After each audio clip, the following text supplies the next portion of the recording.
you have a best way. Ჩვენ უფრო კარგად ატარებთ არჩევნებს ვიდრე ეს საფრანგეთშია. როგორ ტარდება საქართველოში არჩევნები საფრანგეთზე უკეთ ამახალი ამბით ამ კვირაში სამთავრობო არხების და ონლაინ გამოცემების გვერდები აჭრელდა. წყარო ყველგან ერთია საფრანგეთის მოქალაქე ივონ პერგამი.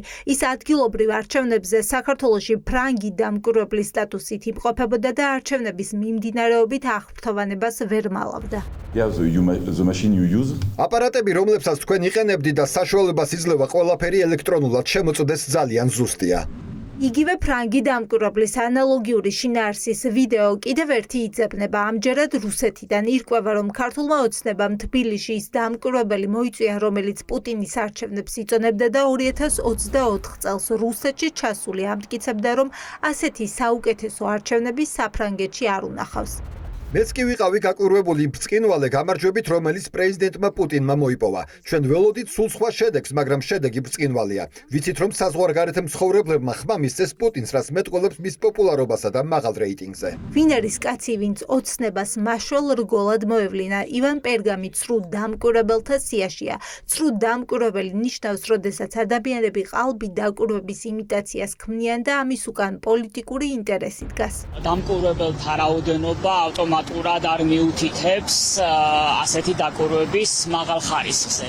რა თქმა უნდა, იმიტომ რომ ძალიან მნიშვნელოვანია, რომ დაკვირვების პროცესი წარიმართოს ობიექტურად, მიუკერძოებლად და აქ არ იკვეთებოდეს რაიმე პოლიტიკური მიკერძოების ან რაღაც შესაძლო სხვა ტიპის დაინტერესება. ფრანგი დამკვირვებლის სახელით საქართველოში ჩამოსული ივონ პერგამი ანტიუკრაინული განცხადებებით არის ცნობილი. ამტკიცებს, რომ ოკუპირებულ დონბასში ხალხი კმაყოფილი არის, პრორუსული კურსის გამტარებელი, აქებს რუსეთის პოლიტიკას, პუტინის იდეოლოგიის ალექსანდრ დუგინის ფანია, უძღვნის სტატიებს, თუმცა ის ერთადერთი არ იყო წელს საქართველოში დამკვირვებლად, ვინც ცრუ დამკვირვებელთა ნუსხაშია.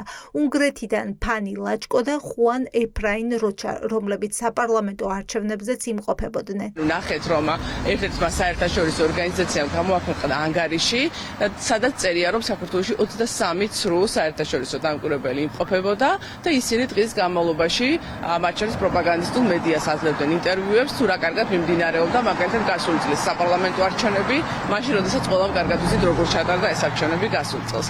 ამიტომ ეს არის ერთ-ერთი ტაქტიკა არადემოკრატიული რეჟიმებისთვის, რომ თუნდაც საკუთარი მოსახლეობისთვის ლეგიტიმაციის ასამაღლებლად ან არჩევნების ჩატარების ხარისხთან დაკავშირებით ასეთი ცრუ ნარატივები გაავრცელოს და ეს რა თქმა უნდა არ არის დემოკრატიული ქმედება. ვინ მოიპატიჟა ოცნებამ დამკვირვებლად და რა მოტივით? ადამიანები, ვინც არჩევნებს წლები აკვირდებიან, დარწმუნებულები არიან, რომ ეუთო ოდირის არ ჩამოსვლა ოცნებამ სხვა ორგანიზაციების მოწვევით დააბალანსა. მოტივი კი ლეგიტიმაციის მიღებაა. თან იმ ფონზე, როდესაც არც ადგილობრივი დამოუკიდებელი სადამკვირვებლო ორგანიზაციები იყვნენ უბნებზე. არანაირი დამკვირვებელი აქ არ ყოფილა, ცდილობენ ამ პროცესის რაღაცნაირად შეფუთვას, რომელიც არ გამოვადა.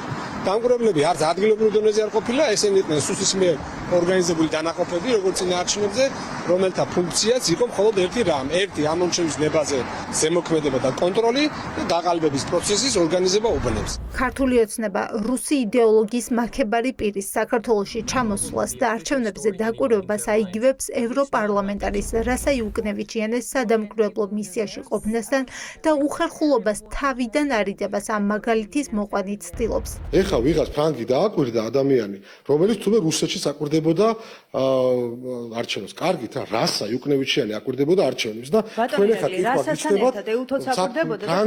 ფრანგი დამკვირვებელი რატო აკვირდებოდა რუსეთში, თურმე რუსეთში საკვირდებოდა არჩევნებს. კარგით, რასა ცოტა სერიოზული თქვენთვისანდოა ასეთი დამკვირვებლები. ხო, ეხლა რაც შეეხება საერთაშორისო ორგანიზაციებს, ესეც რაღაცა სპეკულაციაა თქვენი მხრიდან. ქართულ ოცნებას შეეძლო, რომ თვითმმართველობის არჩევნებზეც ლეგიტიმაციის უხერხულობა თავიდან აერიდებინა და ეუთო ოდირი მოეწვია, თუმცა მათ შეთავაზება არჩევნებამდე ერთი თვით ადრე გაუგზავნა, რაც საერთაშორისო ორგანიზაციისთვის საკმარისი დრო არ აღმოჩნდა დელეგაციის გამოსაგზავნად.